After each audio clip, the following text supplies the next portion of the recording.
नमस्कार, मैं हूं ममता सिंह और आप देख रहे हैं इंडिया हेडलाइन 24 न्यूज। चलिए बात करते हैं आज की कुछ खास बड़ी खबरों से।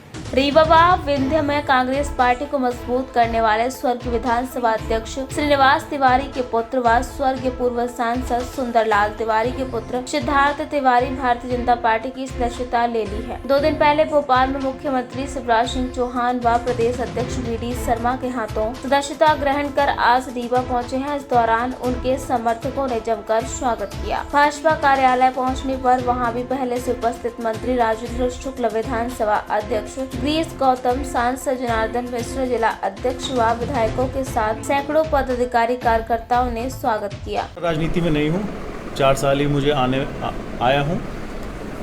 कोई भी किसी भी नतीजे पे पहुँचने में हमें थोड़ा समय लेना चाहिए।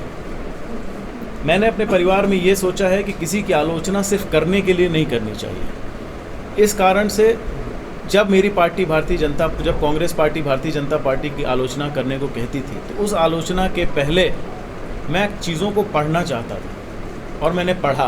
और जब मैंने पढ़ाई की, मैंने आरएसएस की पूरी हिस्ट्री पढ़ी, मोदी जी के ऊपर मैंने 10 किताब पढ़ी। जब मुझे समझ में आया कि ये गलत चीज़ की आलोचना करने के लिए बोलते हैं तो मेरी आत्मा नहीं मानी और मैं कांग्रेस से जुड़ा। इतना ही नहीं, अभी ये 2 घटनाएँ हुई हैं। पहली घटना कि एक प्रदेश के मुख्यमंत्री के पुत्र मंच से खड़े होकर सनातन धर्म को गाली देते हैं। सेक्युलरिज्म की अगर ये परिभाषा है कि सर्वधर्म समभाव, तो ये किस तरह का सर्वधर्म समभाव है कि हम एक धर्म का तुष्टीकरण करें और एक धर्म को डेंगू बताएं। मैं इस सेक्युलरिज्म पे भरोसा नहीं करता हूँ। और जैसा कि हमारे अध्यक्ष जी ने भी बोला था और बाकी लीडर्स ने बोला है कि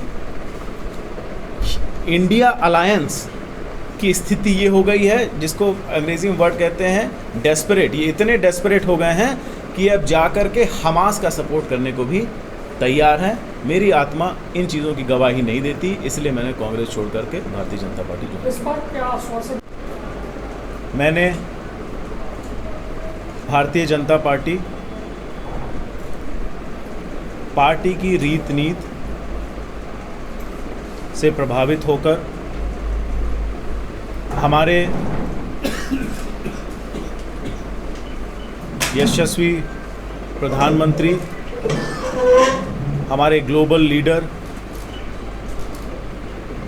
आदरणीय नरेंद्र मोदी जी की नीतियों से प्रभावित होकर मध्य प्रदेश में भारतीय जनता पार्टी की सरकार में और आदरणीय मुख्यमंत्री शिवराज सिंह चौहान जी के नेतृत्व में जिस तरह का विकास 2 दशक में हुआ है उससे प्रभावित होकर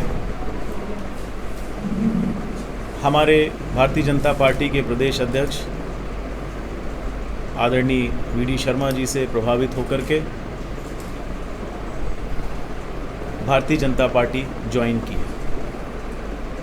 मुझे ऐसा लगता है कि आज देश में किसी भी देशभक्त युवा, किसी भी सनातनी, किसी भी आत्मसम्मान वाले युवा के सामने कोई और विकल्प नहीं है। हम सबको भारतीय जनता पार्टी ही ज्वाइन करनी चाहिए और जो नहीं है उनसे भी आह्वान करता हूं कि वो आएं और बीजेपी से जुड़ें। द्वारा सिर्फ एक आश्वासन मिला है, वो आश्वासन मिला है कि इस संस्था से जुड़ो और एक मजबूत राष्ट्र बनाओ, और मैं उसके लिए संकल्पित हूं और उसके लिए काम करूँगा। विधानसभा क्षेत्र से आप अपने पृष्ठभूमि बना रहे थे और कांग्रेस ने वहाँ से आपको बता दिया कि आपने भाजपा में ऐसा कहा। एक खिसियौनी बिल्ली खम्बा नोचे वाली बात है।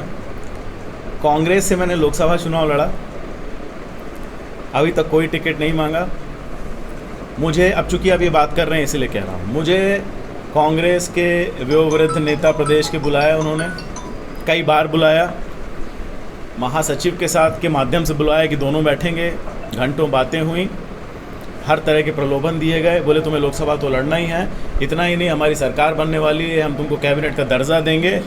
और जिस तरह के ठेकेदार लोग और प्रलोभन देते हैं उस तरह के प्रलोभन भी मुझे मिले। मैंने उनसे हाथ जोड़ा, मैंने कहा कि मुझे ये सारी चीज़ें नहीं चाहिए। अगर आप विंध्य प्रदेश की बात करना चाहते हैं, अगर आप युवाओं की बात करना चाहते हैं, अगर आप पार्टी में एक युवा की बात सुनना चाहते हैं तो मैं आपके साथ रहूँगा। अगर नहीं, अगर ये युवा विरोधी पार्टी है जो कि ये बन गई है प्रदेश में, क्योंकि ये सिर्फ 2 पिता और उनके पुत्रों की पार्टी है और यहाँ पर सिर्फ 2 ही युवा हैं, उनके लिए पार्टी काम कर रही है। बाकी सारे युवाओं को तुष्टीकरण हो रहा है, बाकी सारे युवाओं को हटाया जा रहा है। अध्यक्ष जी ने उसका मिसाल आपको कैबिनेट मिनिस्टरों के रूप में दे दी थी, किस तरह उनके साथ व्यवहार। वक्त हो गया एक छोटे से ब्रेक का। ब्रेक के बाद फिर से हाजिर होंगे ऐसी कुछ खास बड़ी खबरों के साथ। तब तक के लिए नमस्कार।